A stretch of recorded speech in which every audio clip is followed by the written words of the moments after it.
Hello, everybody. I'm going to read you the book called The Easter Egg by Jan Brett.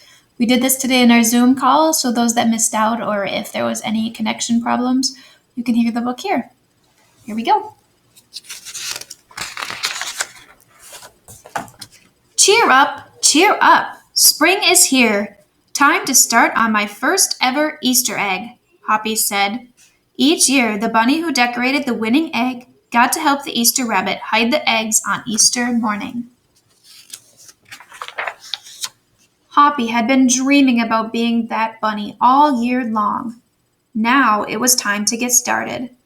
Everywhere Hoppy looked, rabbits were working on dazzling eggs. I need an amazing idea, he thought.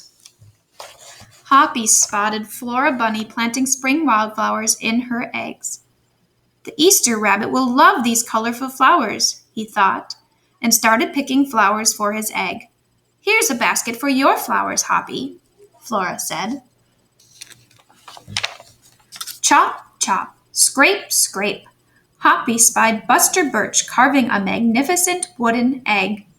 I wish I had some wood for my egg, he wished out loud.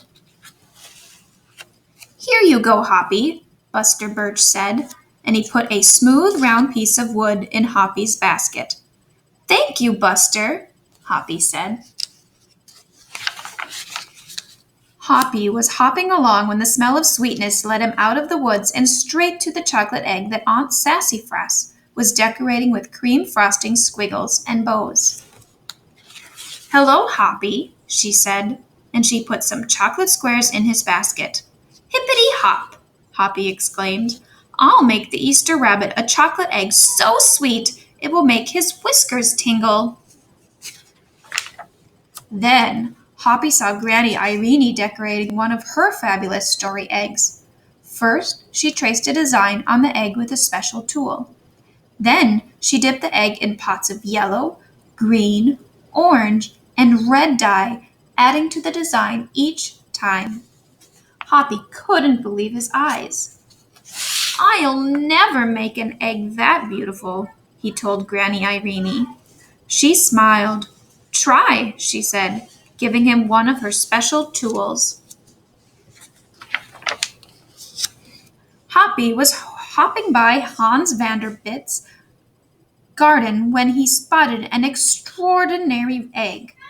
Hans was painting a portrait of the Easter rabbit so real that he looked alive.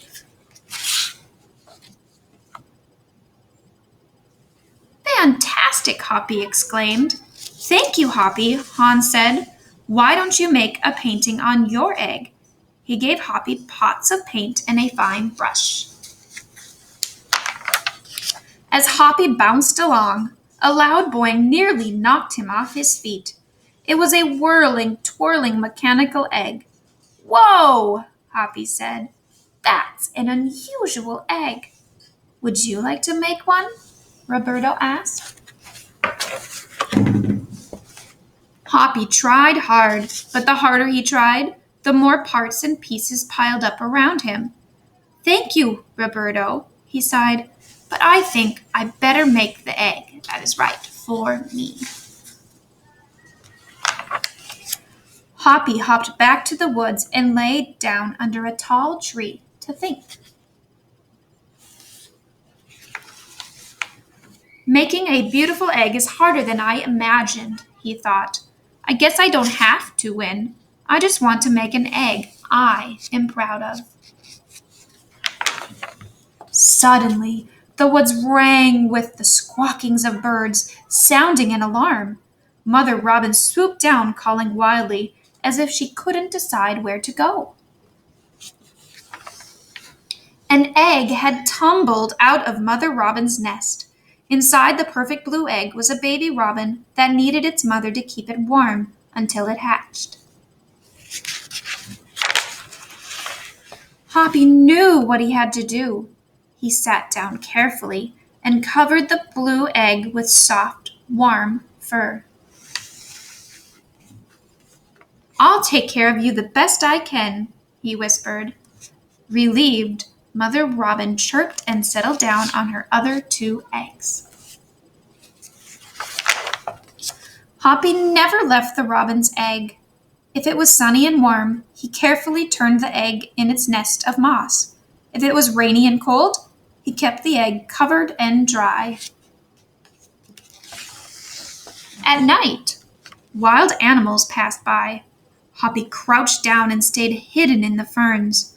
Often he heard strange noises coming from above, but Hoppy didn't run away. Every day the rabbits worked on their eggs. Tadpoles turned into frogs, buds swelled into leaves, and Easter came closer and closer. Finally, it was time for the rabbits to take their eggs to the glen.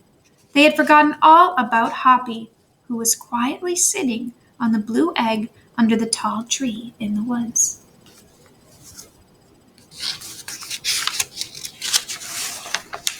Early the next morning, the rabbits waited for the Easter rabbit.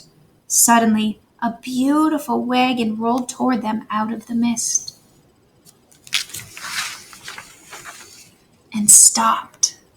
The Easter bunny stepped down from the wagon and admired the decorated eggs one by one.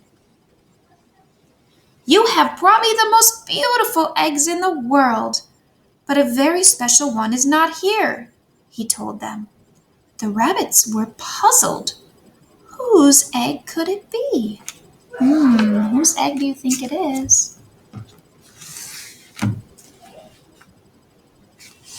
Give us a clue.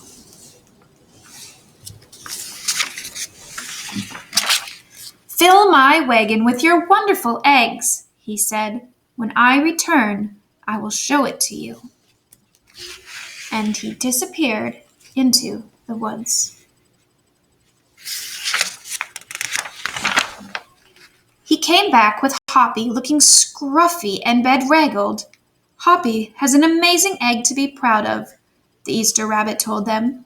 "He has kept Mother Robin's egg warm and safe until her baby bird hatched and she could take care of it." The Easter rabbit placed the empty blue shell in the place of honor atop the wagon. Now they were ready to go.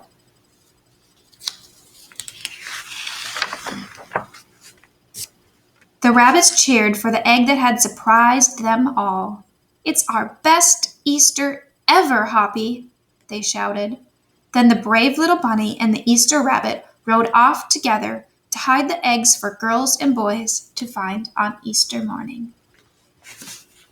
I hope you enjoyed that book. It's one of my favorite Easter books. I hope you all have a wonderful Easter, and I miss all of you. Bye.